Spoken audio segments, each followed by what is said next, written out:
On peut commencer. Merci beaucoup Fatem Zara. Bonsoir à toutes et à tous. Ravi de vous retrouver pour une nouvelle session e-learning qui rentre dans le cadre du projet Engageons-nous pour plus de femmes en politique au Maroc et au Bénin. Comme vous le savez, la semaine dernière, on a eu l'honneur d'avoir Monsieur Dr Hassan Haddad pour une session qui se focalise sur les formations gouvernementales. Donc, on a eu le retour d'expérience qui a été très fructueuse. Pour la session d'aujourd'hui, on a le plaisir d'avoir avec nous Madame Kainem, consultante en politique publique. Et cette fois-ci, nous allons rester dans le hard skills et parler du networking politique et mise en contact. Par cette occasion, je voudrais remercier Madame Kalimaran d'être avec nous aujourd'hui et d'avoir accepté l'invitation d'animer cette session. Comme vous le savez, pour ne pas prendre encore de votre temps, ça rentre. Je crois qu'on a assez parlé du projet Engageons-nous pour plus de femmes en politique au Maroc et au Bénin. Donc, je donnerai directement la parole à Madame Kalimaran pour commencer notre session d'aujourd'hui. Je vous souhaite une session très fructueuse et bien sûr, nous sommes là s'il y a quoi que ce soit. Donc, merci beaucoup.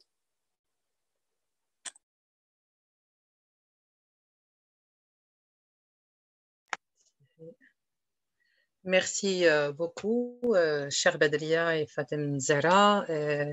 J'ai toujours le plaisir de participer avec vous dans ces sessions e-learning que j'estime sont très fructueuses, surtout le niveau d'engagement des membres des partis politiques et aussi la qualité d'échange et du débat. Aujourd'hui, j'ai le plaisir de présenter un aperçu général sur l'importance du réseautage, sur le plan général et aussi plus précisément le réseautage politique, étant donné que le réseautage, c'est un élément important. Et avant de commencer, je voudrais citer une citation d'un expert américain qui disait avant celui qui détient la connaissance a plus de pouvoir. Après, il disait celui qui détient l'information a plus de pouvoir. Et aujourd'hui, il a constaté que celui qui détient plus de réseaux, et surtout les réseaux d'influence, a plus de pouvoir. C'était une analyse d'un expert américain qui analysait les dynamiques de pouvoir et d'influence. Donc, bien entendu, le réseautage, c'est une opportunité pour faire entendre la parole politique, faire aussi défendre les agendas politiques, mais aussi c'est un élément important pour le plaidoyer et pour le lobbying. Donc, pour la structure générale de cette présentation aujourd'hui avec vous, donc, on va discuter un petit peu les concepts de définition réseautage, mais je veux vraiment lancer une discussion avec vous avant de commencer de parler sur les éléments importants du réseautage, sur votre expérience, soit déjà créé ou vous êtes membre d'un réseau. J'aimerais vraiment entendre votre expérience, surtout au niveau des partis politiques, des réseaux orientés politiques ou d'autres types de réseaux et les grands challenges, surtout par rapport au travail collectif des différents réseaux, soit individuels ou collectifs, par rapport à certaines causes de plaidoyer, etc. Et bien, puis,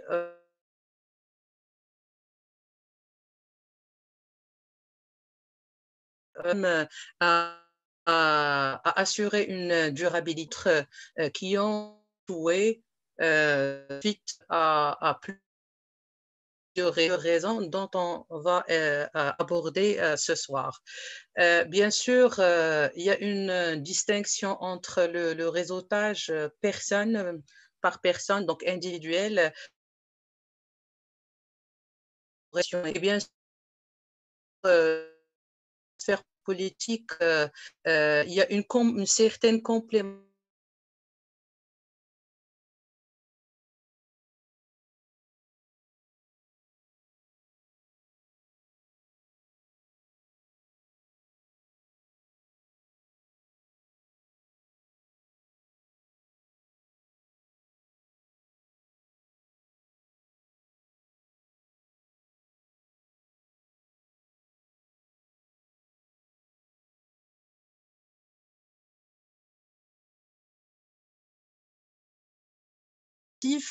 d'améliorer le réseautage politique. Donc, avant de parler un petit peu sur les concepts et définitions du réseautage, j'aimerais bien vous entendre par rapport à votre expérience. Est-ce que vous avez déjà contribué à créer un réseau politique, soit au sein de votre parti politique ou dans d'autres structures qui ont un objectif politique ou bien même associatif dans le cadre de vos actions citoyennes et civiques?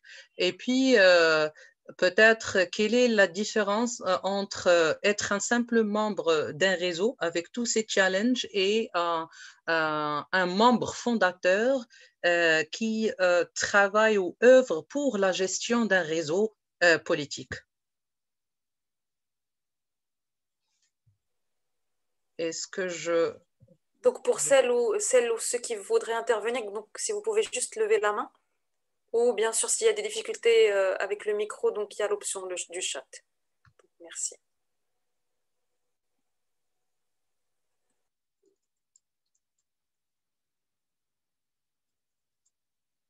Est-ce qu'il y a quelqu'un qui peut présenter Il y a son... Madame Mariam Maïch. D'accord. Donc voilà, Madame Mariam, je vous en prie. Merci, merci. Bonjour. Bonjour. Je suis ravie d'être parmi vous. Je suis ravie d'être parmi vous. Alors, tout de suite, une question très ambitieuse. Tout de suite, une question complexe. Et pour ma part, pour la réponse qui sera la mienne, on est plus dans de l'envie et de l'ambition de créer un réseau au sein de notre parti et de formaliser tout ça. De par ma nature, on va dire, sociale, j'ai quelques facilités à établir des contacts, à arriver à animer mon propre réseau, mais ça reste quelque chose de très personnel, de très, on va dire, informel, etc. Donc, voilà. Alors, moi, je vais dire que ce que j'aimerais, c'est que le réseau dont je parle et dont je rêve, ce serait quelque chose de féminin. Un réseau féminin qui pourrait nous aider en plus. Donc voilà, coucou. Moi, j'aime bien faire un petit coucou. Bonsoir. Donc, voilà. Donc, c'est vraiment un réseau féminin qui nous permettrait de nous enlever des contraintes qui existent déjà et qu'un réseau solidaire féminin serait quelque chose de... Ce serait une réalisation personnelle dont je serais très fière. Et donc là, j'ai une énorme attente par rapport à votre formation, c'est de m'expliquer comment formaliser tout cela. Voilà. Peut-être, donc, vous avez évoqué deux choses, donc l'effort personnel pour faire le réseautage individuel et bien entendu le réseautage organisationnel. D'après votre expérience, quel est le challenge majeur pour créer un réseau formel? Alors, selon mon expérience personnelle, c'est vraiment... on est plongé dans le travail, on est plongé dans nos obligations familiales. Donc, mon réseau s'élargit, mais pas assez vite. C'est-à-dire qu'il va s'élargir au fur et à mesure des projets que je vais gérer, des gens que je vais rencontrer, etc. Mais attendez, si vous voulez bien, je suis interrompue par mes enfants.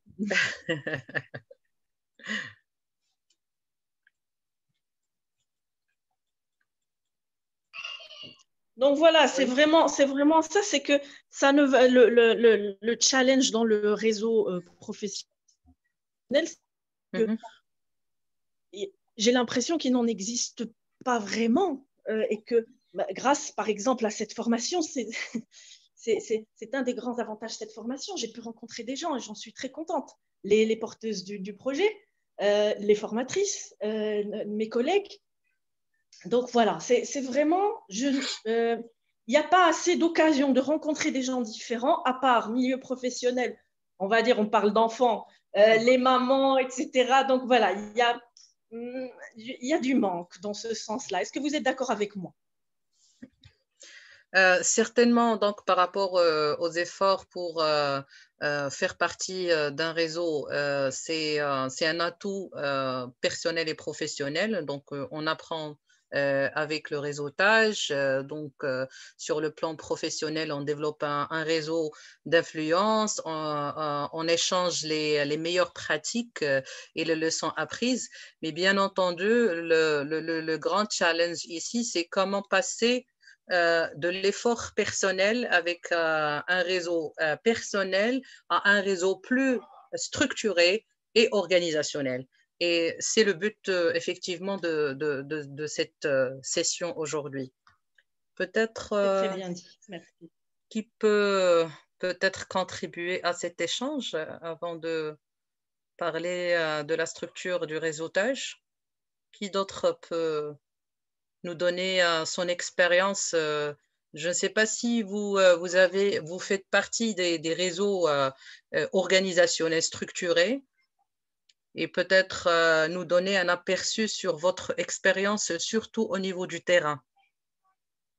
Parce qu'on va dans le processus dont on va parler sur la structure du réseau organisationnel, donc les techniques de création d'un réseau et les étapes, c'est des techniques qui sont standards. Mais bien sûr, ça dépend des organisations et ça dépend des personnes. Donc, il y a toujours des contraintes de terrain qu'on doit prendre en considération quand on crée ce type de réseau dans le but de faire cet échange pour voir vraiment les expériences et les retours de terrain. Pourquoi surtout les réseaux n'assurent pas une durabilité. On a constaté dans plusieurs réseaux, ils sont des réseaux qui sont ad hoc. Déjà, on va parler sur la terminologie réseau, réseau formel, informel, coalition, etc.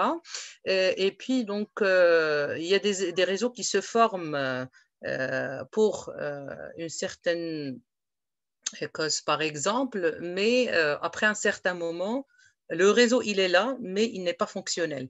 Donc, on va aussi aborder l'aspect de la fonctionnalité du réseau. Peut-être si je peux écouter quelqu'un d'autre avant de passer. Il y a Monsieur Hamza Rouia qui voudrait aussi Oui, intervenir. oui, bien sûr. Hamza, je t'en prie. Merci beaucoup, Madame Bedri et Madame Kalima. Je tiens à vous féliciter, vous saluer chaleureusement. D'après mon expérience professionnelle en tant que jeune entrepreneur, je pense que le réseautage a une importance, une grande importance, et surtout d'être présent sur le terrain.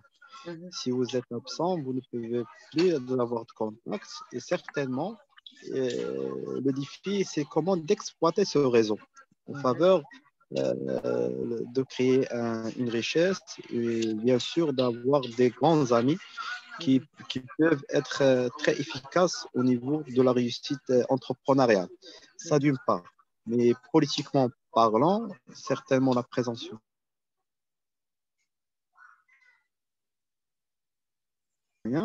de voir ces problèmes, de connaître les défis, de le vivre avec eux et avoir des propositions bien structurées pour répondre à ces défis et ces problèmes. Donc, je pense pour être un entrepreneur réussi et un politicien très réussi, ça devient votre présence au niveau du terrain. Merci. Effectivement, je pense que c'est un élément très important, le terrain. Comme je vous ai dit, donc, quand on va aborder la technique de création du réseau, c'est une technique qui est très standard, avec des étapes très claires, bien définies, mais l'effort se fait au niveau des organisations, au niveau des cultures organisationnelles et aussi au niveau des personnes. Parce qu'en général, dans tout type d'organisation, on a cette tendance de gérer plus les personnes que les projets.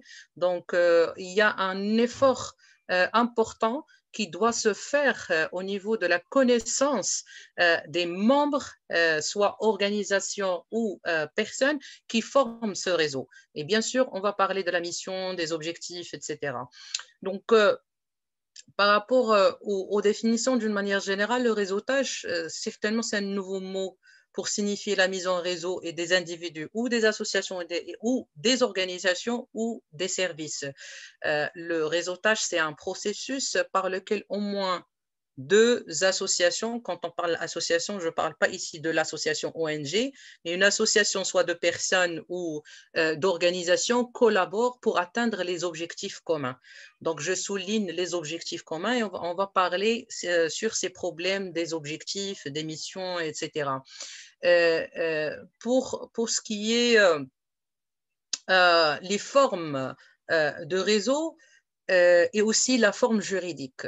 Quand on parle de l'aspect réseau, comme il est défini dans la loi Daher 58, pour les réseaux, c'est un réseau formel. Donc, c'est un réseau formel, soit des personnes et des associations.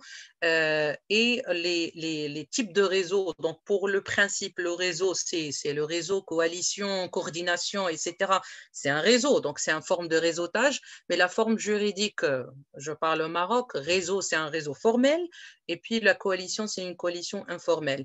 Donc, il y a différents types de formes de réseau. Donc, on peut avoir un réseau de personnes, des représentations de personnes et des représentations des organisations et même un réseau, par exemple, des partis politiques. On a des groupements, entre parenthèses, qui se constituent un groupement de partis politiques qui partagent, par exemple, les mêmes valeurs, surtout, par exemple, si on parle des relations internationales, la diplomatie partisane au niveau international et du groupement des partis politiques qui partagent les mêmes valeurs au niveau international, qui coordonnent leurs actions. Donc, je vais citer par la suite quelques types de réseaux qui existent au niveau politique. L'objectif aussi, c'est de parvenir à connaître, mais également se faire connaître ses objectifs, ses missions, ses projets, causes, avoir du soutien et la mobilisation des ressources. Donc, ici, la constitution d'un réseau particulier, soit c'est un regroupement, un groupement pour une cause particulière ou par un projet, mais aussi se faire connaître et connaître les perceptions, les idées, les projets dans une organisation qui peut défendre, etc. Il s'agit aussi des personnes ou des organisations qui partagent les mêmes centres d'intérêt.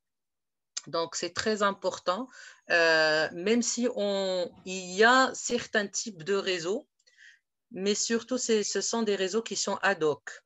Ils ne partagent pas nécessairement les mêmes valeurs, peut-être. Ils sont différents, mais ils sont regroupés pour une cause particulière sur un temps bien défini.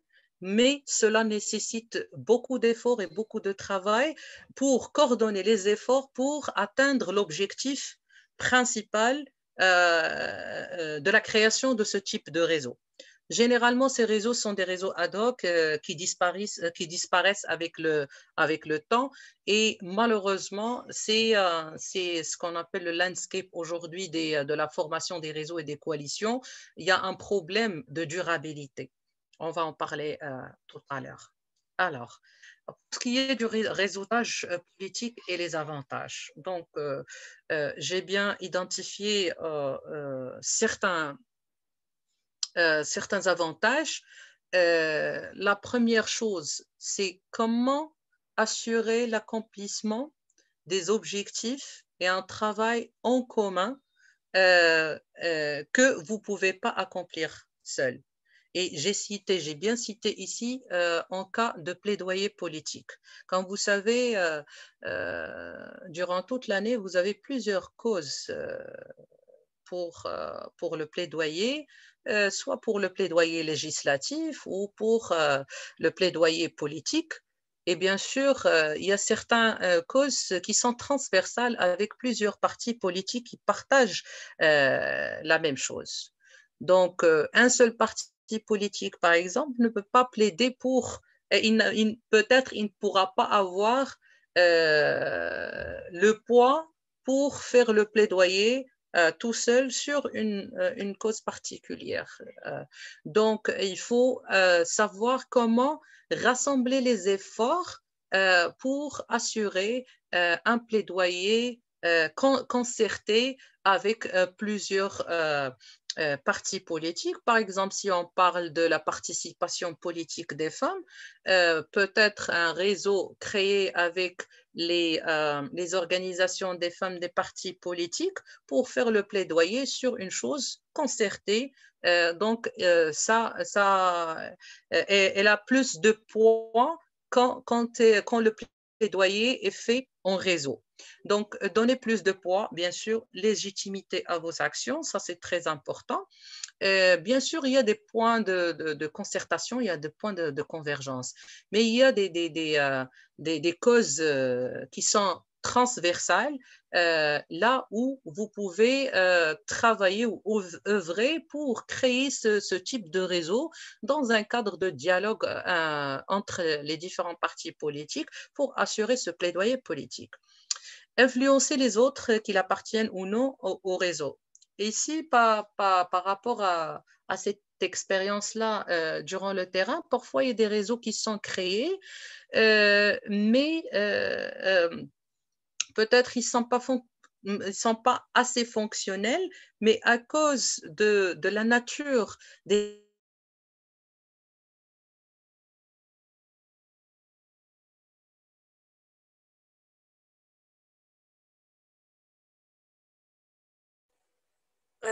Madame Kaima,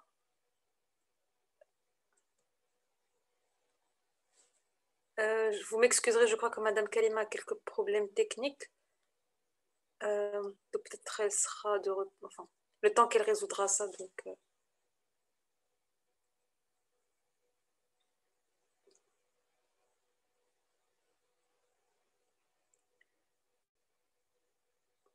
voilà. Le micro, Kalima, si tu peux juste activer le micro. Je vais activer le micro. Merci. Là, on t'entend. D'accord. Je vais juste faire le plein d'écran. D'accord. Donc, il y a plusieurs expériences des associations, soit un réseau de personnes ou un réseau d'organisations qui n'avaient pas cette attractivité par rapport aux membres en tant qu'association individuelle, mais en se constituant en réseau et rassembler plusieurs structures et organisations pour le plaidoyer sur une cause particulière, a contribué à une attractivité importante pour recruter plusieurs membres dans ces réseaux. Donc ici, ça dépend des objectifs de la création des réseaux. Mieux comprendre une question, une intervention en réunissant plusieurs points de vue. Donc, par exemple, la Konrad Adenauer, dans le cadre du projet Engageons-nous, elle organise plusieurs dialogues interpartis et c'est une occasion importante de rassembler les différents points de vue des partis politiques pour discuter et débattre des sujets qui intéressent l'opinion publique et aussi qui intéressent les partis politiques. Donc, dans le cadre d'un réseau, organiser ce type de dialogue interparti peut contribuer à mieux comprendre les actions, les objectifs, les agendas politiques, etc., et assurer une meilleure concertation et collaboration entre les différentes organisations membres d'un réseau particulier, soit un réseau d'un seul parti politique ou un réseau interparti politique. Partager le travail, on a parlé d'après les expériences qu'on a entendues tout à l'heure, c'est les meilleures pratiques et les leçons apprises. Ça, soit au niveau personnel, on va en parler sur les efforts du réseautage personnel, ou le partage d'expériences et leçons apprises, parce que c'est ça le plus important dans la coordination entre les réseaux. Donc, il y a les organisations, les différentes organisations qui ont leur culture organisationnelle, qui ont leurs procédures, leur manière de faire les choses, leurs actions, etc. Ils ont certainement un travail important dans le terrain. Ils ont capitalisé sur leurs expériences. Ils ont identifier leurs meilleures pratiques et aussi les expériences du terrain, les expériences apprises. Donc, c'est une opportunité importante pour que les membres des différents réseaux apprennent l'un des autres des meilleures pratiques et leçons apprises. Ça, c'est un élément important d'apprentissage aussi. Un élément aussi important, c'est éviter les chevauchements et le gaspillage des ressources. Parfois, on veut travailler sur une cause particulière et nous n'avons pas nécessairement les ressources nécessaires, soit en termes d'expertise technique ou ressources financières, pour implémenter ce type de projet. Donc, l'idée du réseau, c'est de rassembler les différentes expertises des membres du réseau. Je l'ai appelé le crowdfunding des ressources et de l'expertise.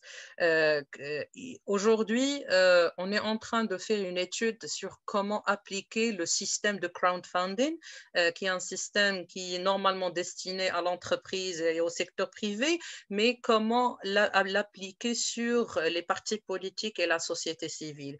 Parce que l'échange et la mobilisation des ressources et de l'expertise est très importante et c'est un système important de levée de fonds et aussi l'échange d'expertise.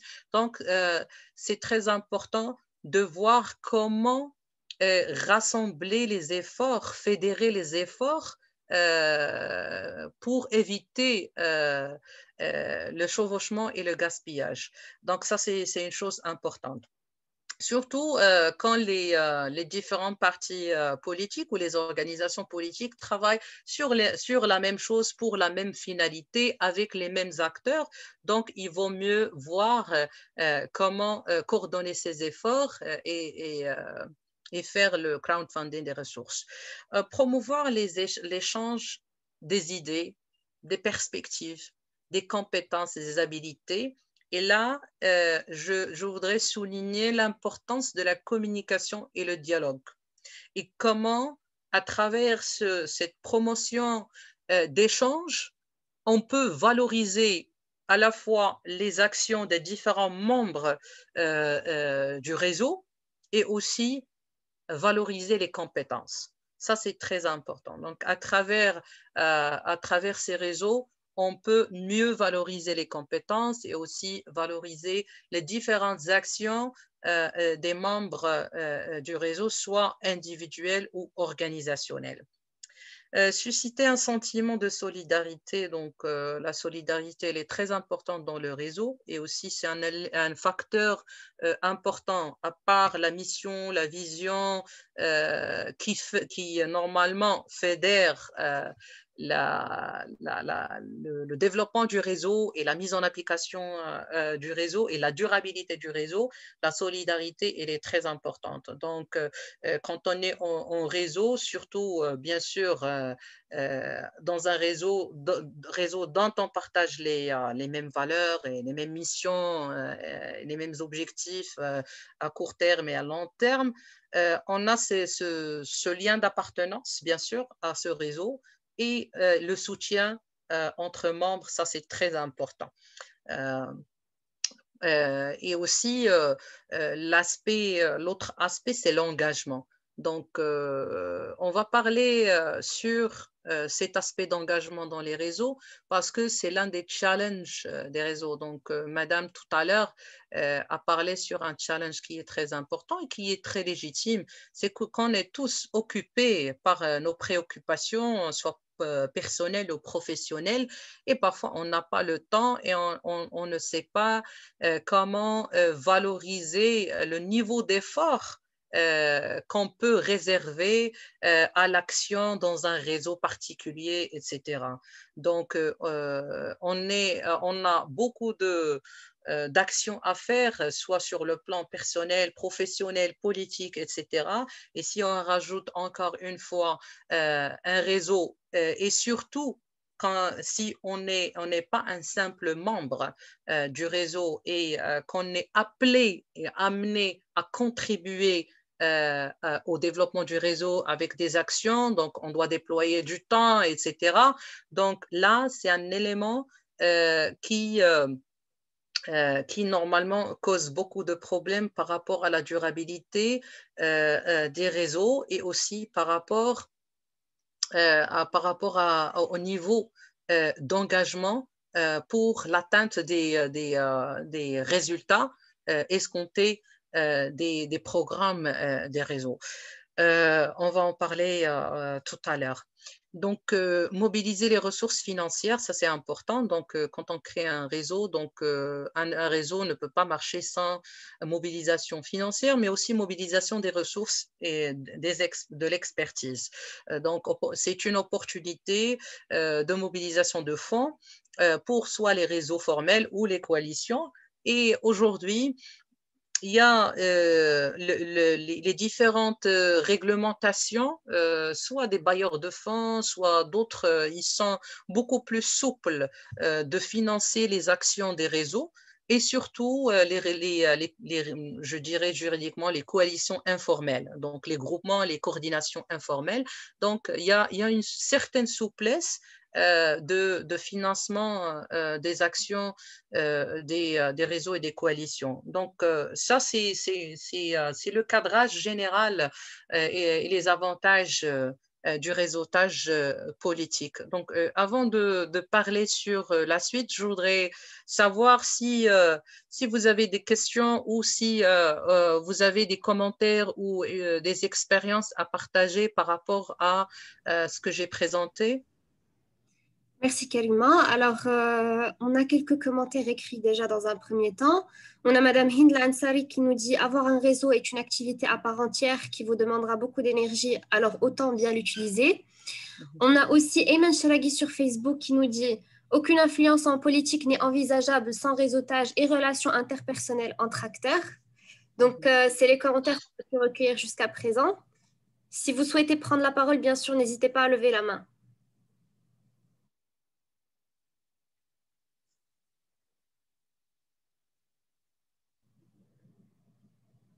Je crois que oui, Madame l'honorable. Oui. C'est un plaisir de vous avoir parmi nous. Merci. J'ai mis du temps pour me connecter et toutes mes excuses, mais je suivais. En fait, je voudrais remercier Madame la communicatrice pour sa présentation. Et ma préoccupation, c'est le réseautage dans un climat où les partis politiques n'arrivent pas à accorder leur violon. Et je pense au dialogue politique interparti. Et c'est très difficile, c'est dur et dans certains contextes, tels que le contexte du Bénin, où nous ambitionnons avoir de grands partis. Nul ne peut dire qu'avoir de grands partis est une mauvaise chose. Et le vendredi passé, l'expert qui a présenté nous a dit que c'est bon d'avoir de grands partis, des partis forts, des partis qui... c'est l'institution qu'on voit et non des personnes. Parce que là, les partis politiques représentaient que les personnes qui financent tout, qui font tout, alors que quand vous avez vraiment des grands partis politiques, on ne voit que l'institution et c'est des partis forts. Dans un climat de tension, comment est-ce qu'on peut faire le dialogue politique? Comment est-ce que le réseautage peut marcher? Et j'aimerais quand même, si vous avez des expériences, qu'on puisse faire avec vous. Je vous remercie, Madame. Merci. Est-ce qu'il y a d'autres commentaires? Non, c'est tout pour le moment, Karima. D'accord. Je pense que c'est une question très pertinente. On va aborder la structure et les étapes de création de réseau. C'est une question légitime parce que, surtout au niveau politique, même au niveau des organisations de la société civile, pour créer un réseau, c'est très difficile. Donc, c'est pas une chose qui se crée facilement parce que le cadre référentiel de création du réseau, les objectifs, les missions, si on n'est pas d'accord sur les mêmes tendances, les mêmes orientations, les mêmes perspectives, le même référentiel, c'est très difficile de créer ce type de réseau. Et dans le cadre de dialogue politique, bien sûr, chaque parti politique a son agenda politique. Donc, parfois, il y a des tendances plus ou moins, je dirais, parfois, chaque parti politique veut assumer le leadership d'un réseau. Donc, et puis, il y a le problème d'investissement dans les personnes au lieu dans les organisations. Là, c'est à double tranchant. Donc, parfois, on peut investir dans les acteurs parce que peut-être ils ont plus d'influence au niveau d'action politique dans les différents types de réseaux. Mais le problème qui se pose ici, c'est que si on investit seulement sur les personnes dans les différents types de réseaux, je dirais surtout parfois les réseaux au niveau international, il y a dans les partis politiques, les gens changent comme dans les organisations de la société civile, il y a un turnover énorme. Donc, la capacité, même quand on fait le renforcement de capacité des différents types de réseaux, la capacité, elle part avec les personnes, mais elle ne reste pas chez l'organisation ou le parti politique. Donc, il doit y avoir un équilibre entre l'investissement dans les personnes et ainsi l'investissement dans les organisations. Et puis, donc, par rapport au dialogue interpartite, donc, je pense que il faut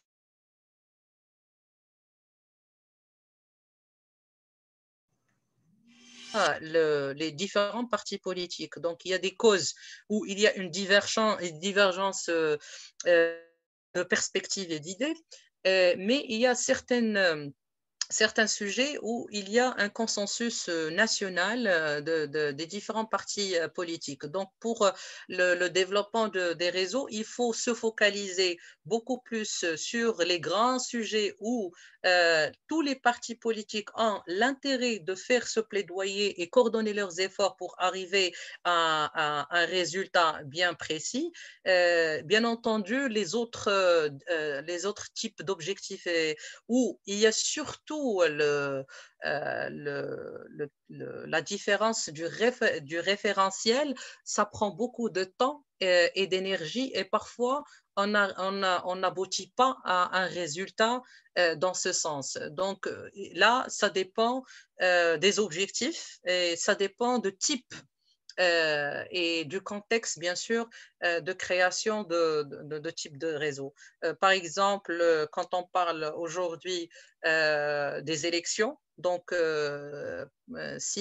par exemple, si on parle de la participation politique des femmes, il y a toute une discussion entre les différents partis politiques de dépasser le système de quotas, donc voir un autre système. Donc, ça, c'est un élément où au moins il y a une prise de conscience parmi tous les partis politiques de voir d'autres mécanismes. Donc, c'est un élément où il y a déjà plus ou moins un consensus. Donc, ça peut fédérer les différentes organisations des femmes des partis politiques pour trouver un terrain d'entente et élaborer une mission de plaidoyer pour changer les lois des partis politiques ou le code électoral, etc., pour se préparer pour les élections au Maroc 2021.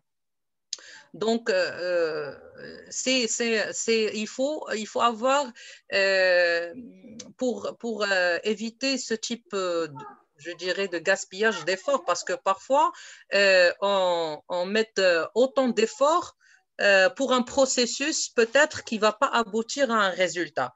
Donc, il faut commencer par l'analyse de l'existant et faire plus ou moins une cartographie de pouvoir et d'influence et du contexte pour analyser l'environnement, analyser les acteurs, analyser la volonté politique des membres qui vont constituer ce réseau et aussi assurer l'intégration de l'approche de la durabilité du réseau. Tout à l'heure, on a parlé de certains réseaux, surtout les réseaux ad hoc qui se créent pour une certaine cause, pour un moment bien défini. Ils se créent pour un moment bien défini, après ils disparaissent. Donc le réseau, il est toujours là en papier, mais il n'est pas fonctionnel. Donc, pour plusieurs raisons. Donc, cela, ça fait partie aussi de la planification stratégique dès le départ, au moment du brainstorming pour la création du réseau. Ici, quelques exemples de réseaux politiques, comme j'ai cité par exemple un réseau pour le plaidoyer pour plus de participation de femmes en politique. Donc, un réseau aussi pour encourager la participation des jeunes au sein du Parlement, les collectivités territoriales, etc. Donc, il y a cette discussion d'amendement du code électoral au Maroc, etc. Réseau pour l'amendement du système électoral, réseau coalition pour l'égalité, budgétisation sensible aux gens. Il y a ce type de réseau qui, certains, ils sont fonctionnels, autres, ils connaissent un petit peu d'handicap par rapport à la mise en œuvre de leur action.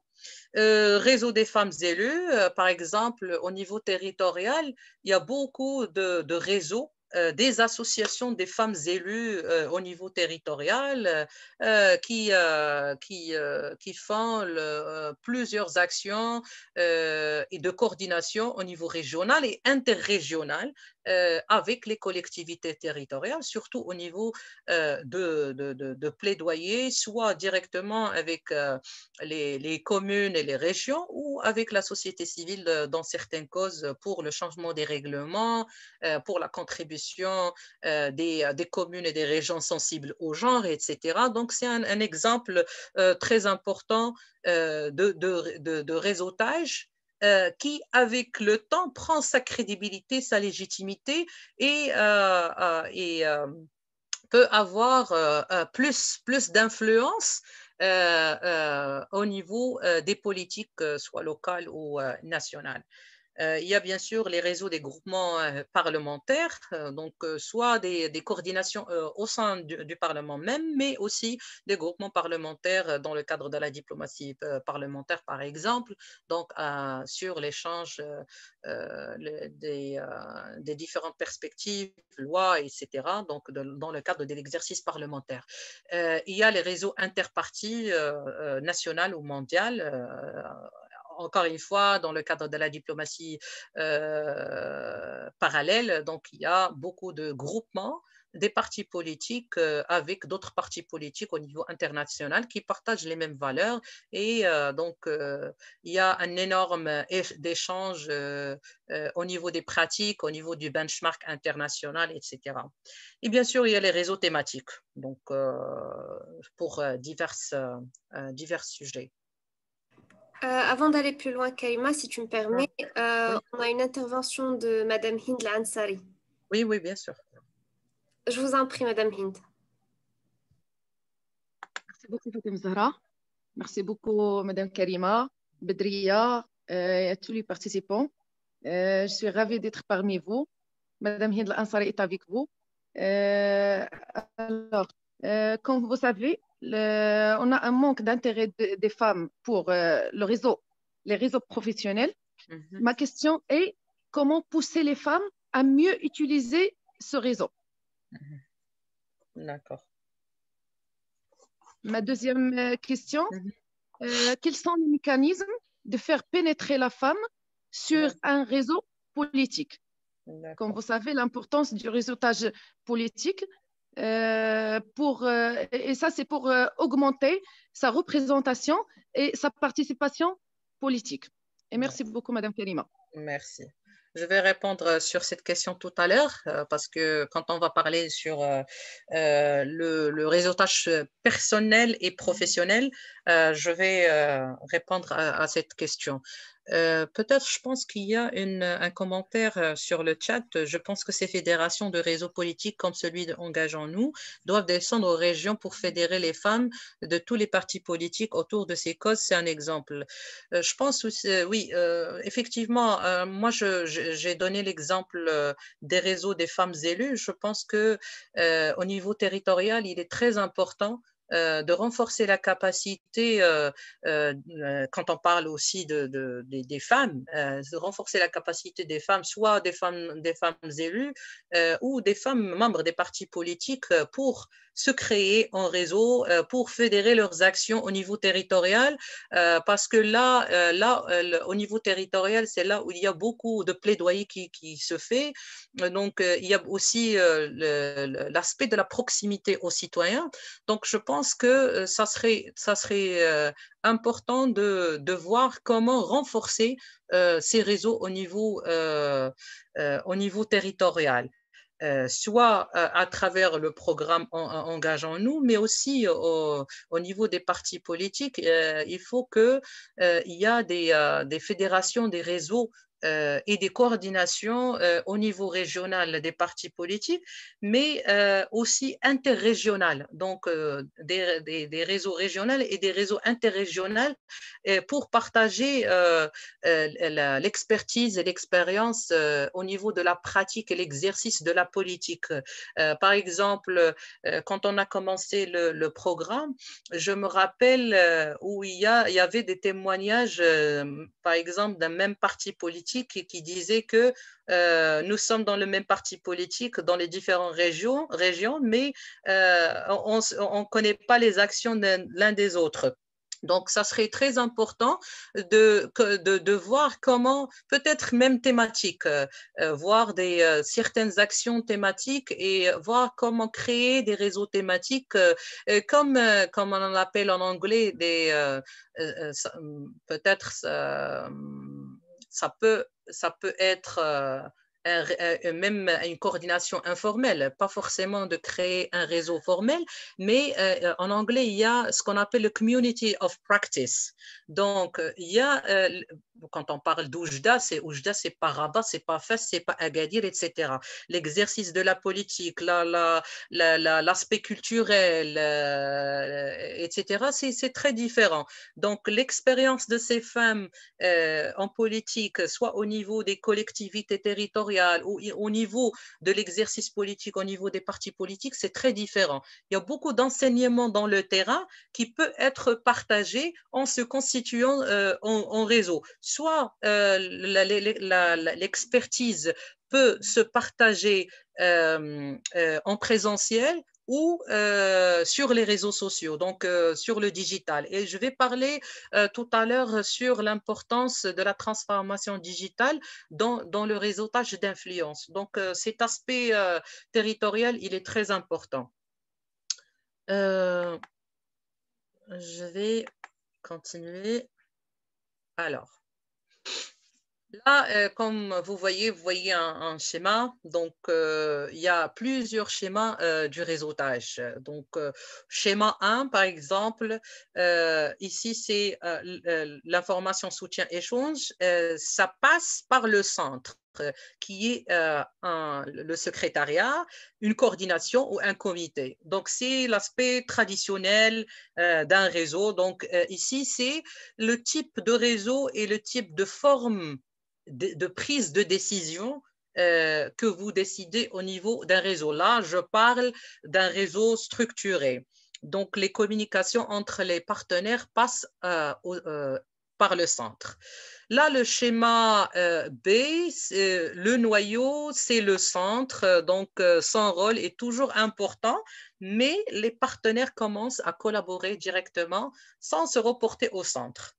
Là, quand on parle, par exemple, d'un parti politique au niveau central, on passe un petit peu au niveau territorial. Donc, c'est la décentralisation de la décision. Donc, on a peut-être un réseau national, mais il y a des antennes au niveau territorial. Dans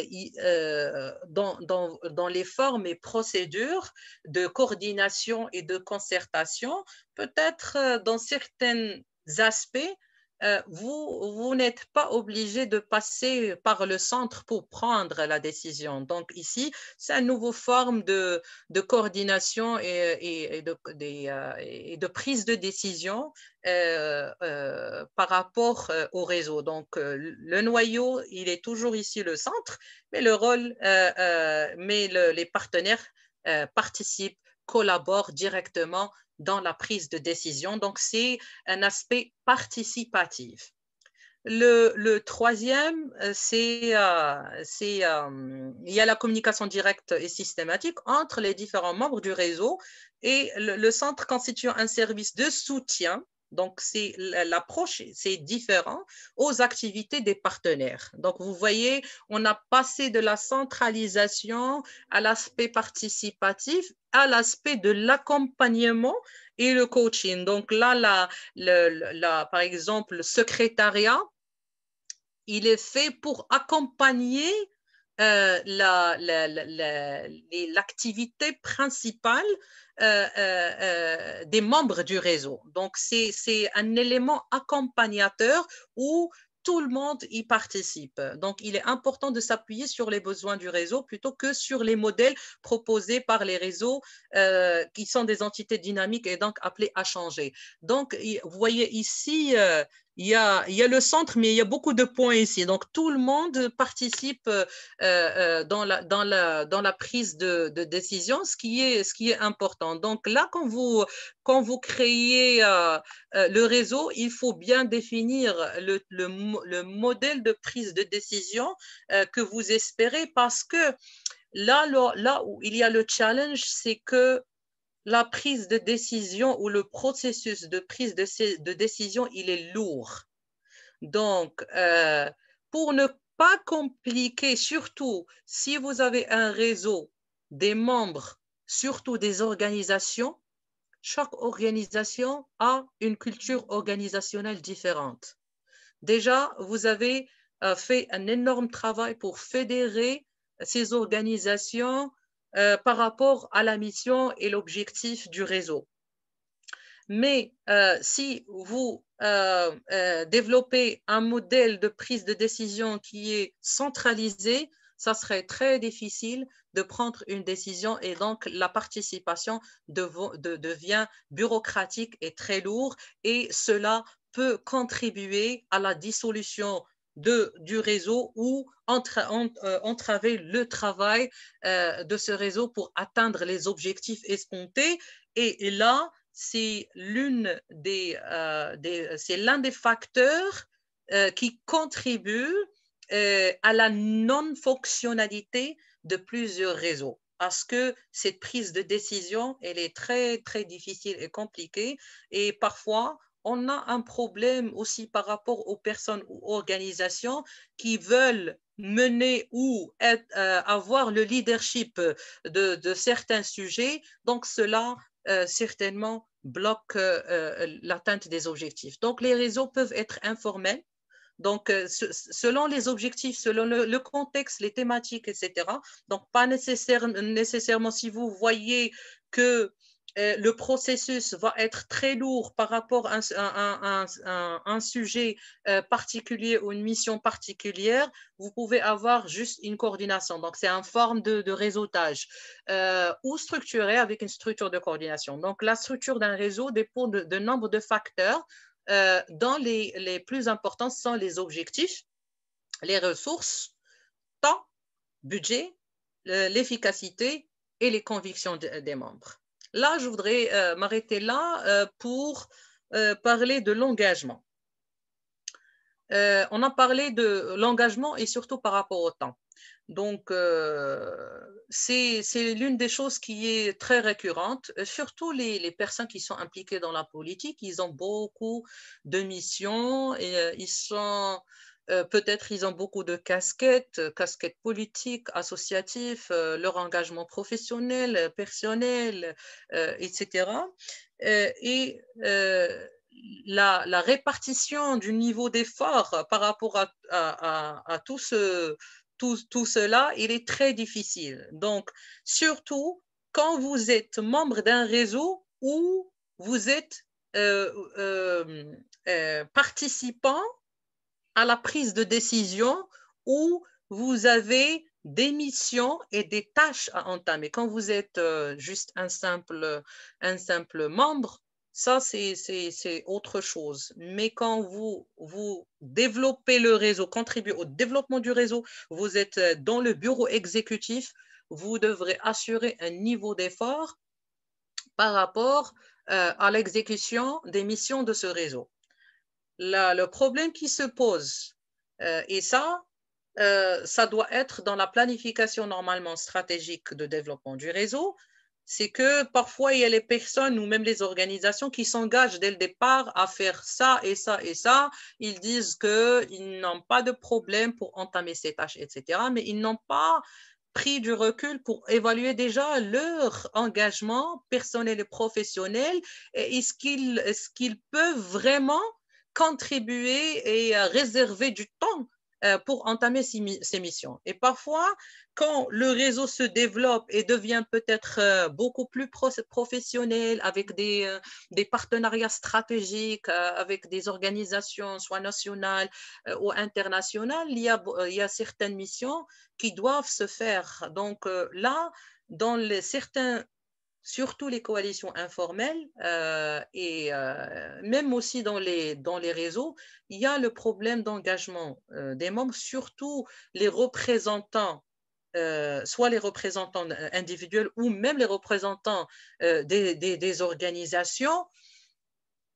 Quand les missions ne se font pas, le niveau d'effort n'est pas évalué, donc parfois il y a une surfatigue sur 2-3 personnes membres du bureau exécutif du réseau et le reste n'ont pas cette efficacité pour contribuer au réseau. Donc, il y a un déséquilibre d'efforts et là, beaucoup de problèmes commencent. Donc là, dans la réflexion, quand on veut créer un réseau, on dit que s'il y a déjà des plateformes qui existent, ce n'est pas la peine de créer un autre réseau. Donc, il ne faut pas, ce qu'on dit, promouvoir la balkanisation des réseaux parce qu'on ne peut pas avoir des réseaux qui sont pas fonctionnels. Donc, s'il y a déjà des plateformes, il faut évaluer ces plateformes. Comment on peut améliorer cette plateforme qui existe au lieu de créer des réseaux qui ne seront pas fonctionnels. S'il y a la nécessité de créer le réseau, il faut bien réfléchir sur déjà l'urgence, l'importance de créer ce réseau, l'objectif principal, la mission, le temps réservé pour fédérer les différents membres parce que c'est un travail à faire. C'est pas facile de fédérer les personnes et aussi les organisations.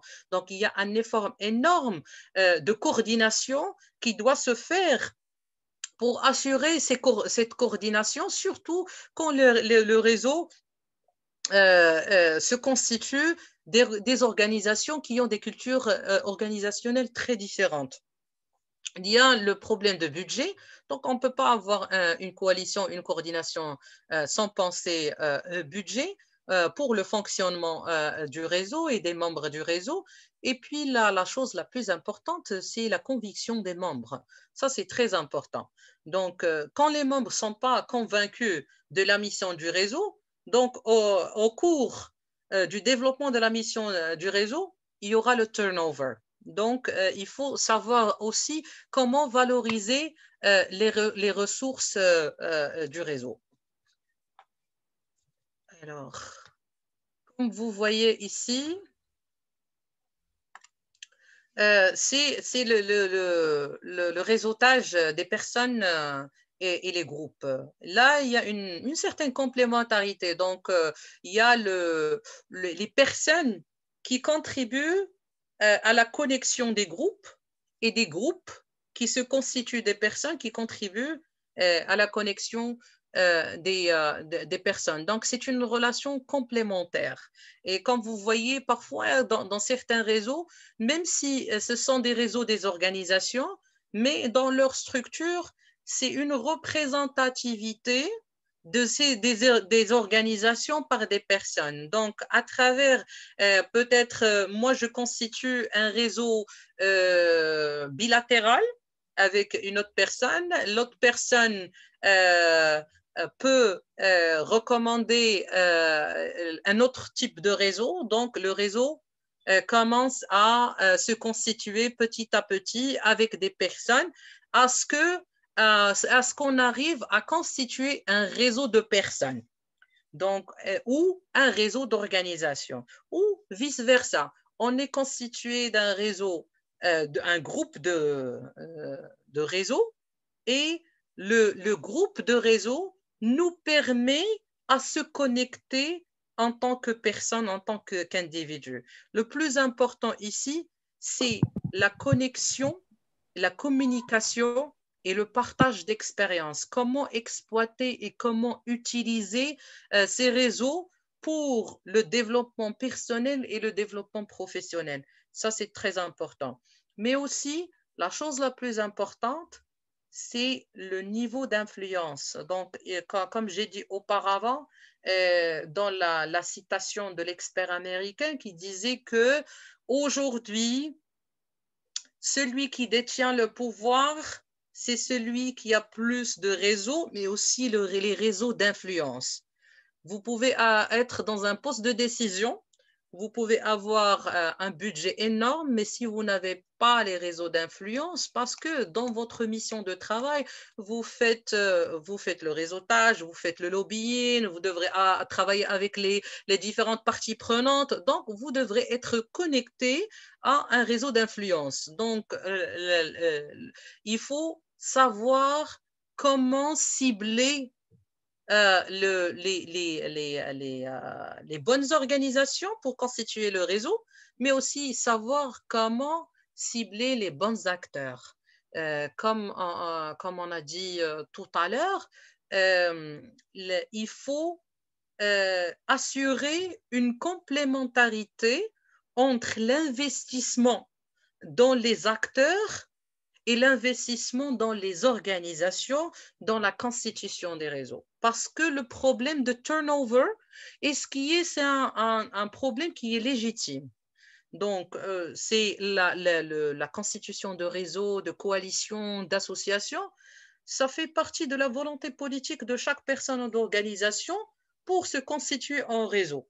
Et il y a toute une liberté avec bien sûr les règles qui regroupent cette constitution de réseau, des organisations qui peuvent continuer à faire partie du réseau et bien entendu leur droit de se retirer si bien sûr qu'ils voient que les objectifs et les missions ne correspondent pas à leurs valeurs, etc., ou qu'il y a un changement de mission, ou ils ont trouvé autre opportunité de faire un réseau avec d'autres organisations. Là, donc, quand vous développez votre réseau, il faut prendre en considération ce risque qu'il y a des organisations qui peuvent se retirer du réseau et il y a des acteurs qui peuvent se retirer du réseau. Surtout quand vous investissez dans un plan d'accompagnement technique ou de renforcement de capacité des acteurs, il faut prendre en considération que ces acteurs peuvent partir et toute cette capacité va partir avec ces acteurs. Donc, les organisations restent sans capacité. Donc, il faut avoir un équilibre entre le développement technique et l'accompagnement technique de l'organisation. Au moins, il y aura,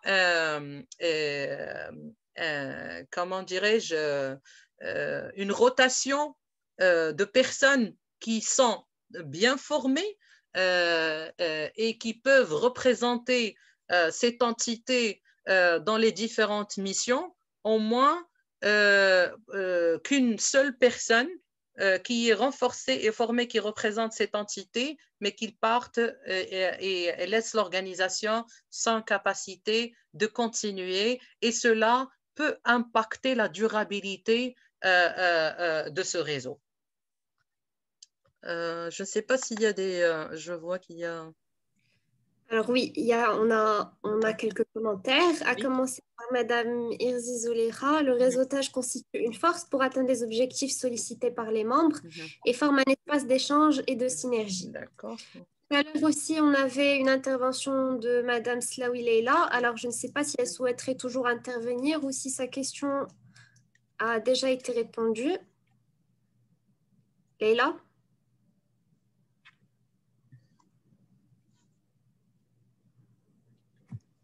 Alors. Donc, bonjour Fatima Zahra, bonsoir Fatima Zahra, Madame Karima. Donc le réseautage c'est très important, très très important, mais ici au Maroc, je crois, on est un peu en retard sur le réseautage. Donc ce qu'il faudra vraiment, c'est ce qui est le but de réseautage. Les Marocains ne savent pas, c'est pas les Marocains, je parle un peu, soi-disant, on va fixer sur les femmes.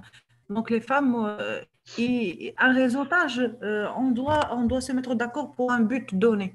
C'est pas, on parle pas, on va pas parler en général.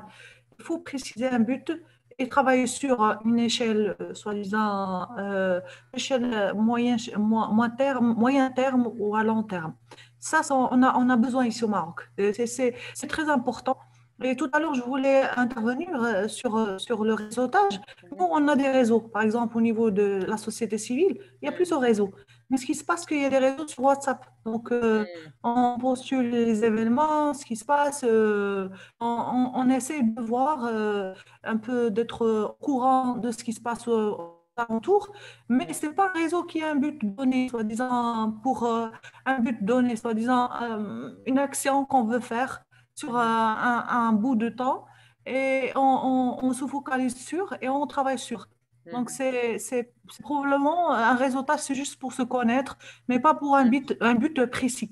Oui. D'accord. Donc, c'était tout simplement juste pour intervenir, d'accord? Donc, c'est intéressant ce qu'elle dit là parce que nous, on n'a pas vraiment l'esprit de réseautage. On n'a pas développé beaucoup l'esprit de réseautage. Donc, ça demande vraiment de creuser au fond et d'expliquer les choses davantage. Merci bien. Merci. Je pense que ce que vous avez dit, il est très important et pertinent. Et je voudrais donner un petit exemple. Donc, une coalition X a été créée. Le problème qui se pose, vous avez très bien parlé du problème du but.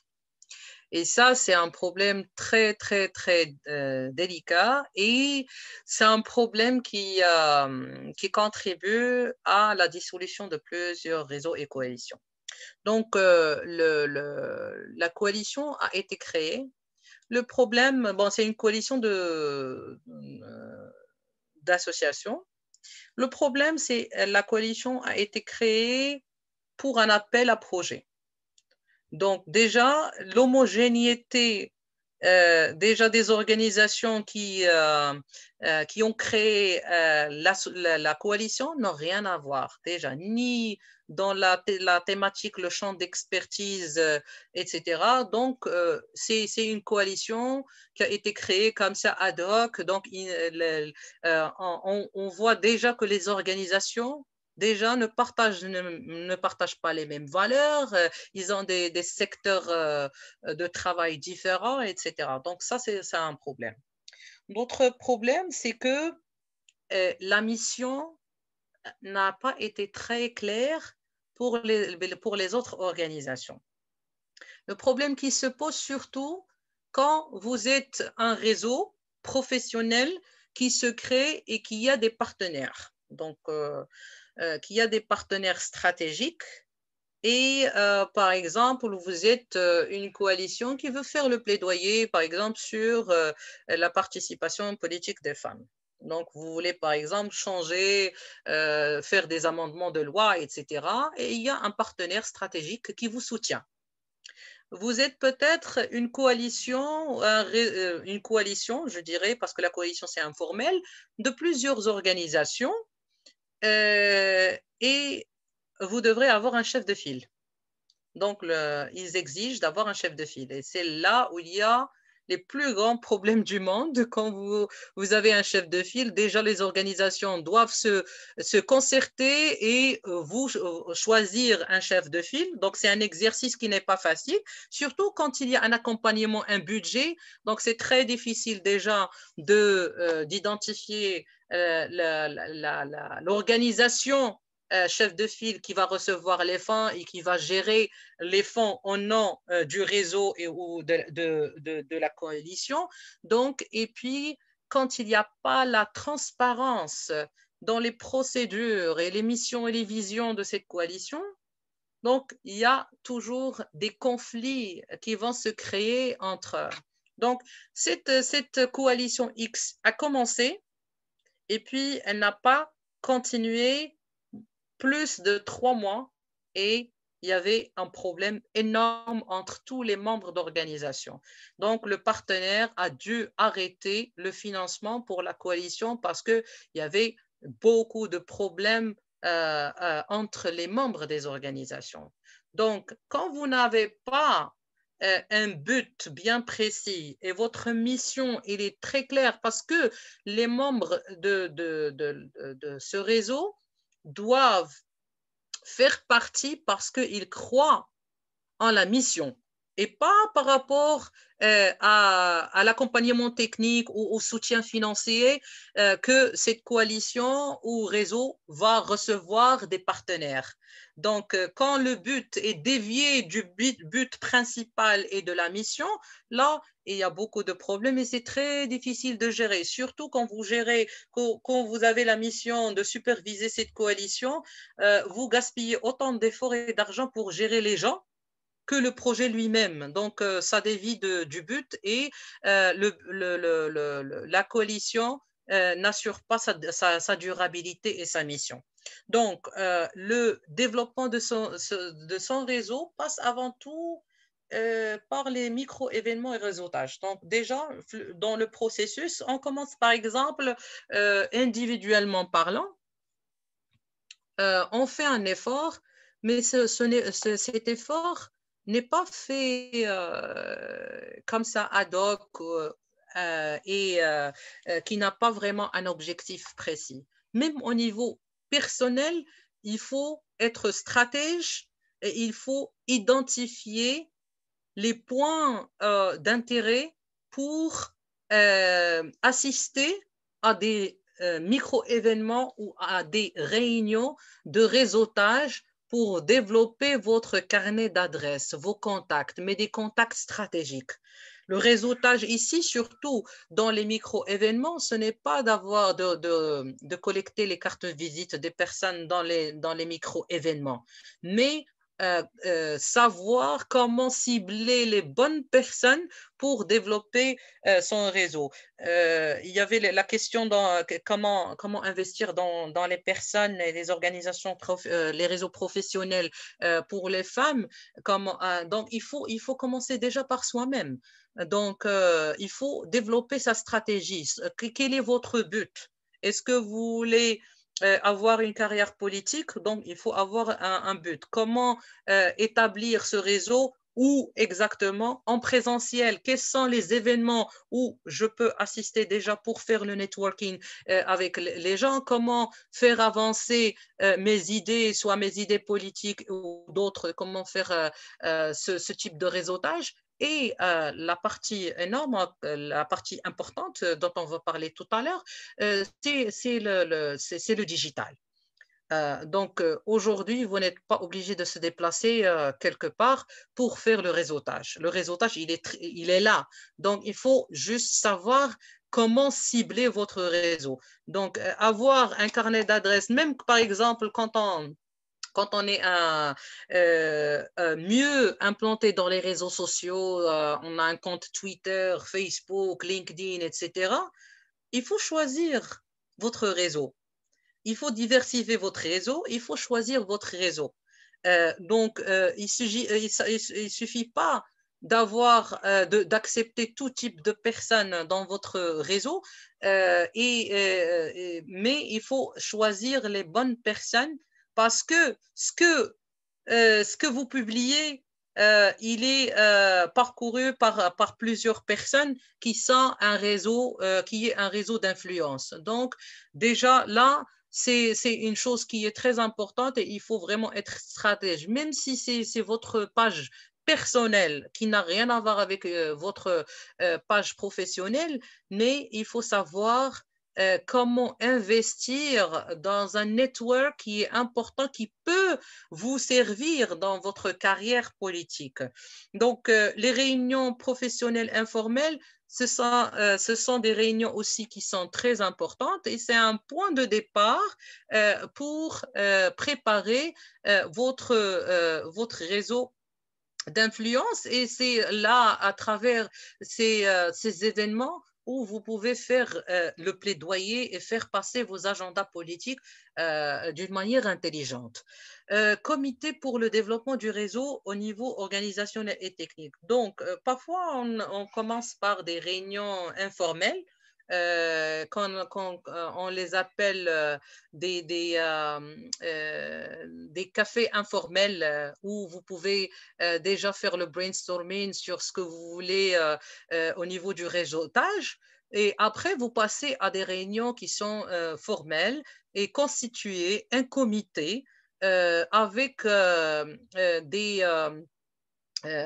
des membres fondateurs qui ont une diversité d'expertise pour travailler sur la vision et la mission du réseau.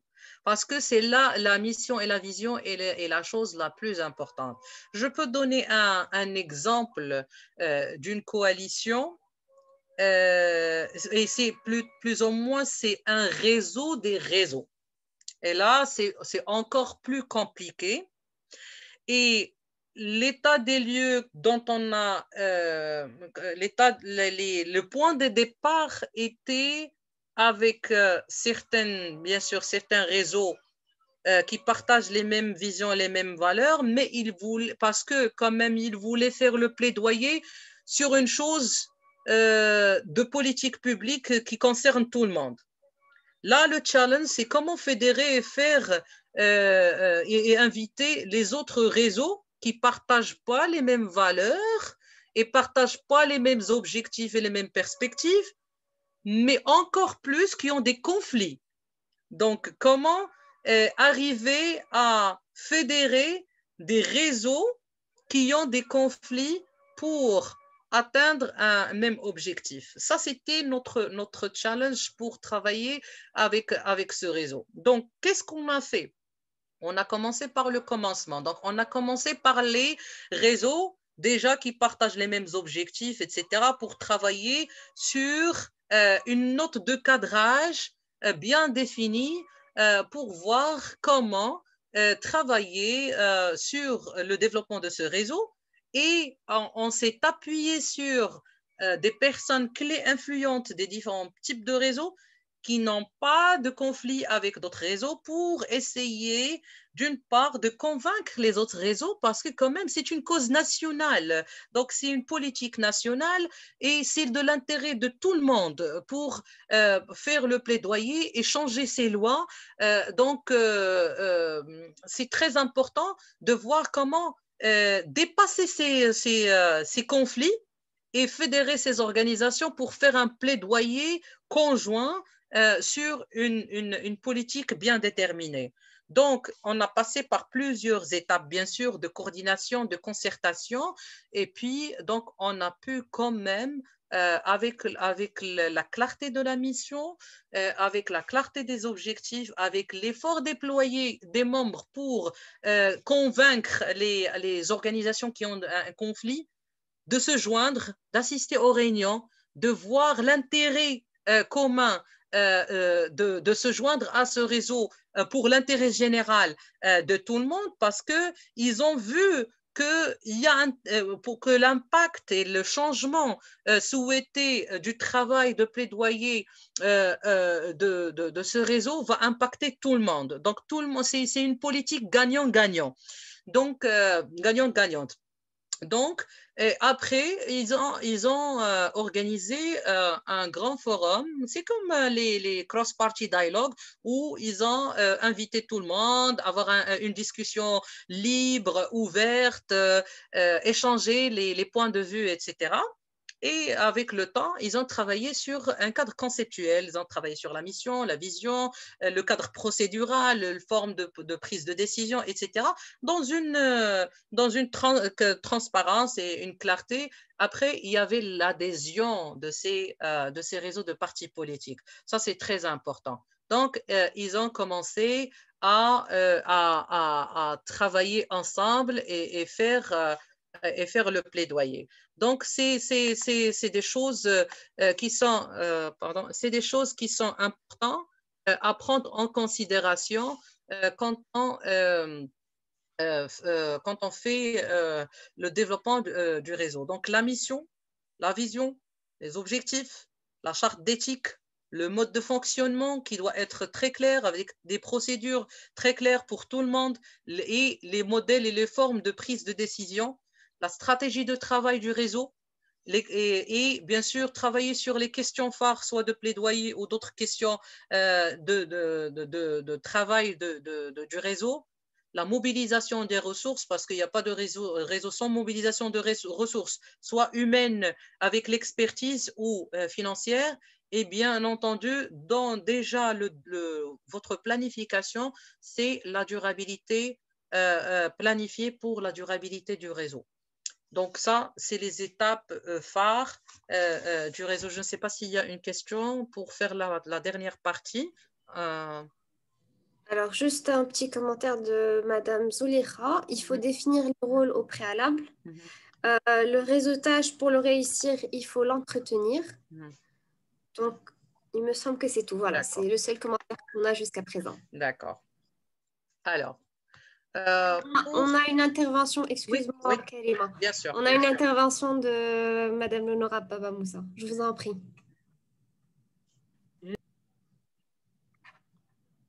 Excusez-moi, on ne vous entend pas. Est-ce que vous pouvez juste réactiver le micro, s'il vous plaît? Merci, c'est fait. Voilà. Je vous remercie pour cette présentation. Et je voudrais intervenir par rapport à notre projet Engageons-nous pour plus de femmes en politique au Maroc et au Bénin. Après une formation que nous avons suivie à Ouida, je crois, en 2019, on a créé c'est un forum que nous avons créé. Et aujourd'hui, je me rends compte que, bon, on se parle de temps en temps, je me rends compte après cette présentation que pour dynamiser c'est un forum, ce n'est pas, c'est le moyen que nous avons trouvé pour échanger. Aujourd'hui, après votre présentation, je me rends compte que nous devons nous réorganiser. C'est-à-dire, tout à l'heure, je vais envoyer un message à celle qui a initié le projet en lui disant attention, pour rendre fonctionnel notre réseau et en tirer un avantage, parce qu'on est de plusieurs partis politiques, et j'avoue que le projet a pu faire un travail merveilleux où plus de 10 partis politiques, les femmes se sont regroupées sans jamais se chamailler et on avait un objectif commun, c'était vraiment de nous battre. Donc, je vais demander à celle qui a initié à ce que vraiment on reprécise pourquoi nous voulons être ensemble. Donc, notre vision, notre mission, les objectifs, et on va redynamiser ce forum-là. Pourquoi pas en faire et l'étendre et nous donner des thèmes, par exemple, par semaine sur lesquels on peut travailler. Et là, on peut consolider nos relations et laisser tomber les querelles inutiles qui nous divisent au sein des partis politiques. Voilà, c'était juste pour dire le projet a quand même pu rassembler des femmes venant de partis politiques de divers horizons, mais nous n'avons pas pu fonctionner parce qu'on n'avait pas connaissance de tout ce que nous venons d'apprendre ce soir. Une fois encore, merci au projet et engageons-nous pour plus de femmes en politique au Maroc et au Bénin. Merci, Madame la communicatrice. Merci beaucoup. Je pense que c'est une bonne nouvelle. Donc, bien sûr, si vous avez besoin de benchmark, surtout au niveau africain, donc je fais partie de plusieurs coalitions pour l'égalité et je peux vous donner quelques techniques de mise en réseautage et de fonctionnement, surtout que, par exemple, cette année, avec le Covid-19, ça a été très difficile pour tout le monde. Donc, on avait un agenda régulière, donc on avait beaucoup d'actions, beaucoup d'activités, même si il y a l'éloignement géographique, mais avec le Covid-19, c'était très difficile. Mais on a changé d'approche pour redynamiser ces réseaux, étant donné que les différentes organisations qui font membres des réseaux ont aussi connu des contraintes avec le Covid-19. Donc, je peux partager avec vous des expériences de benchmark et aussi peut-être des techniques pour assurer une redynamisation du forum. Alors, donc là, pour la dernière partie, on va parler juste rapidement sur l'aspect technologique digital. Donc, ça, c'est pour le plan personnel, mais aussi sur le plan professionnel et organisationnel. Donc, au niveau du digital, aujourd'hui, c'est une opportunité incontournable pour assurer un réseautage efficace. Efficace, je dirais, en termes de qualité d'échange, en termes aussi de temps et aussi en termes de ciblage. Aujourd'hui, tout le monde est connecté dans les différents types de réseaux sociaux, mais bien sûr, il reste comment, stratégiquement parlant, voir comment se faire partie de plusieurs réseaux. Ça dépend de type de sujet et de réseau selon les objectifs. Donc, il faut faire la différence entre vos objectifs personnels pour faire partie des raisons, pour diverses raisons, soit d'influence, soit de réseautage d'une manière systématique ou bien sûr au niveau d'apprentissage, mais aussi au niveau de développement d'image politique, de carrière, etc. Donc là, il faut chercher ces réseaux là où ils sont. Donc, selon les types de réseaux, il faut choisir le médium. Il y a des réseaux qui sont surtout, par exemple, des réseaux, des organisations internationales, par exemple, si on parle du genre parité, Nations Unies, etc. Donc, c'est LinkedIn, c'est Twitter. Donc, même s'ils ont des pages Facebook, mais généralement, ils ne créent pas des groupes Facebook pour discussion. Donc, ça c'est une chose différente. Aujourd'hui, bien sûr, le WhatsApp, c'est un facteur à la fois qui a beaucoup d'avantages, mais aussi beaucoup d'inconvénients. On se retrouve personnellement avec plusieurs groupes WhatsApp et parfois 36 000 messages qu'on ne peut pas suivre. Donc, il faut choisir le mécanisme important pour assurer votre présence et votre participation dans les réseaux, parce qu'il y a des réseaux qui font, bien sûr, qui sont très actifs et font la discussion d'une manière régulière sur les plateformes digitales. Il y a d'autres structures qui organisent les différentes discussions et débats selon les agendas des membres. Donc, il faut choisir le médium le plus convenable selon le type le type de réseau dont vous voulez faire partie. Donc ici déjà, la première chose, c'est choisir le canal le mieux adopté pour les connexions avec les acteurs politiques. Donc si je vois que par exemple ma cible des acteurs politiques qui sont plus sur Twitter, donc je dois être sur Twitter, je dois communiquer direct message avec les membres des partis politiques, et ça marche. Par exemple, avec les organisations des Nations Unies, il y a beaucoup de responsables qui sont sur Twitter, ils répondent non seulement sur le tweet, mais sur le direct message. Vous entamez des discussions directes avec beaucoup de responsables des Nations Unies. Donc, pour les partis politiques, donc, il faut voir quel est le canal le plus adéquat. Est-ce que ces partis politiques, les membres des partis politiques sont beaucoup plus présents sur Facebook ou sur LinkedIn ou sur Twitter? Donc, il faut choisir le canal le plus important. Il faut décrire votre vision, c'est très important. Donc, il faut présenter vos idées, causes, orientations politiques, etc. Donc, votre image de marque dans le cadre de votre marketing politique, soit le marketing politique personnel ou politique personnel, on dit personnel et professionnel, c'est professionnel, ou bien organisationnel. Donc, il faut avoir votre page personnelle, ou si vous n'avez pas une page personnelle professionnelle plus ou moins sur Facebook, vous pouvez, LinkedIn c'est plus professionnel, donc vous pouvez partager votre LinkedIn avec les différentes parties prenantes avec lesquelles vous voulez participer au réseau. Et bien sûr, donc,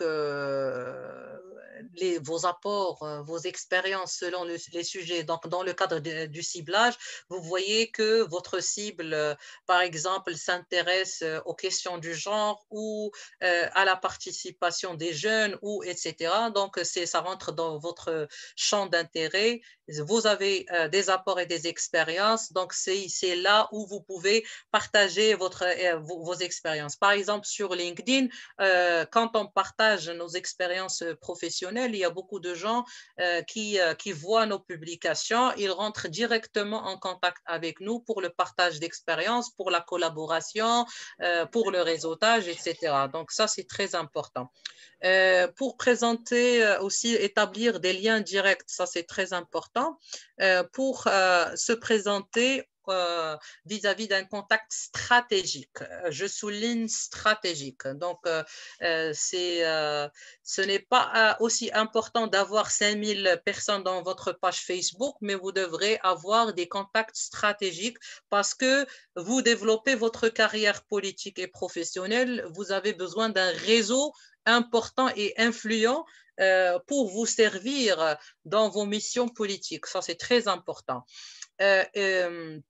Et là, vous pouvez choisir un type de ciblage où vous pouvez rentrer en contact direct avec ces responsables.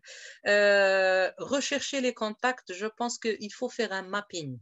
Donc, une cartographie des acteurs influents de votre champ d'intérêt, soit au niveau personnel, ça vous intéresse de parler avec ces organisations ou bien ces acteurs, vous faites votre cartographie, ou bien au niveau de votre structure, vous voulez entamer des partenariats avec des organisations. Donc, il faut faire votre cartographie des organisations, voir les points d'intérêt, les points de convergence, de divergence, comment quel type de collaboration vous espérez entamer avec cette organisation, pourquoi vous voulez se mettre en réseau avec ces organisations, qu'est-ce que vous voulez gagner, qu'est-ce que cette organisation va gagner en se mettant en réseau avec vous, etc. Donc ça, c'est des questions stratégiques que vous devrez poser avant de développer ce type de réseau. Recharger donc le carnet d'adresses, parrainer, établissez des nouveaux liens directs, c'est très important. Et bien sûr, c'est un processus qui dure dans le temps. Et puis, bien sûr, mettre à jour régulièrement. Faites le point, utilisez des statistiques, des faits, relisez votre profil. Parfois, on se retrouve avec des profils des personnes politiques qui datent de 3-4 ans. Ils ont des pages qui ne sont pas actualisées. Et bien sûr, aussi, ceux ou celles qui ont des sites web, c'est des sites web qui sont statiques, qui ne sont pas actualisés. Il n'y a pas de l'information. Donc, quand on cherche ces personnes ou ces organisations d'intérêt commun, on ne trouve pas l'information actualisée. Donc, il faut être à jour et actualiser l'information. Là, moi, j'ai mis LinkedIn. Donc, il y a beaucoup de sites professionnels, mais je pense que LinkedIn, soit au niveau politique ou professionnel, c'est une plateforme très importante de réseautage. Il y a d'autres, bien sûr, types de plateformes de réseautage beaucoup plus professionnelles. Donc, il faut choisir les plateformes les plus adéquates selon les objectifs. Donc, je vous remercie pour votre attention. Ça, c'est d'une manière très rapide. Donc, on ne pouvait pas rentrer plus dans les détails, mais au moins, on a abordé les différents principes. Je vais arrêter la présentation. Au moins, on a abordé les différents principes du réseautage. Et je voudrais insister sur le fait qu'il est très important d'être stratège dans votre préparation de réseau, soit réseau personnel ou professionnel, parce que cela déterminera l'apport et la contribution que vous voulez atteindre dans le futur, soit sur votre plan personnel, votre carrière politique ou au niveau organisationnel. Merci beaucoup, Karima, pour ton intervention et pour l'apport que tu as apporté à l'ensemble des participants et participantes ici présents parmi nous. Donc, avant de clôturer la session, j'aimerais juste savoir si vous avez des dernières questions à poser à Madame Karima Ghanem.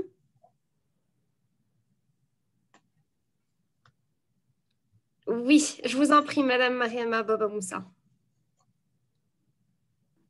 Merci beaucoup, Madame Zahra. En fait, ce n'est pas une question, c'est juste pour avoir plus d'informations sur elle parce qu'on a besoin de soutien, on a besoin de coach et on est en politique et c'est dur pour les femmes. Donc, une personnalité aussi importante est nécessaire pour nous soutenir. C'était juste pour avoir, même en communication sur notre forum, ça me fera plaisir d'avoir plus d'informations sur la communicatrice pour pouvoir échanger avec elle. Je la remercie beaucoup. Merci.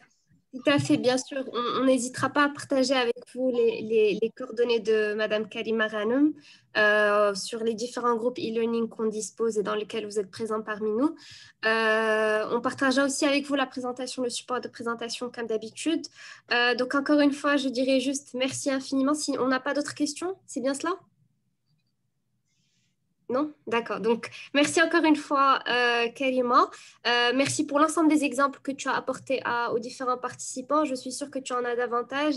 N'hésitez pas à la solliciter pour vous assister ou pour vous donner des best practices en termes de mise en réseau. Alors, pour ma part, ce que je pourrais dire aussi, on a un exemple concret comme Madame Mariama Baba Moussa l'a souligné, le réseau multipartite au sein du projet Engageons-nous. Donc, on a eu la chance de regrouper, d'organiser ce réseau multipartite au niveau du Maroc. Donc, on a 5 éditions qui ont eu lieu au Maroc et qui ont regroupé 8 partis politiques ainsi que la société civile, dont le dernier a eu lieu justement en ligne suite à l'évolution de la pandémie. Aussi au Bénin, à Cotonou, on a eu la chance aussi d'en organiser 4 autres, dont on a eu la chance d'avoir et la composante, la délégation marocaine et la délégation béninoise qui ont participé et qui feront un véritable succès. Tout cela, bien sûr, c'est grâce à vous. Donc, on ne peut que vous remercier pour votre engagement, votre participation et vos échanges. C'est ce qui font la richesse de ce projet. Sans vous, ce projet ne serait rien. Donc, merci au nom de toute l'équipe. Je n'ai plus qu'à vous dire Très bonne soirée, vous souhaitez une très bonne soirée et vous donnez rendez-vous la semaine prochaine, Inch'Allah, donc le mercredi, pour une autre session qui est un peu aussi liée au réseautage en quelque sorte, qui a un lien. En tout cas, il s'agira du comportement à adopter face aux journaux et aux médias et qui sera assuré par Monsieur Anas Mentref. Donc, n'hésitez pas à nous solliciter si vous avez besoin de quoi que ce soit. Avec grand plaisir. Très bonne soirée à tous. Au revoir. Merci. Au revoir. Merci à vous, Fatem Zahra. Merci.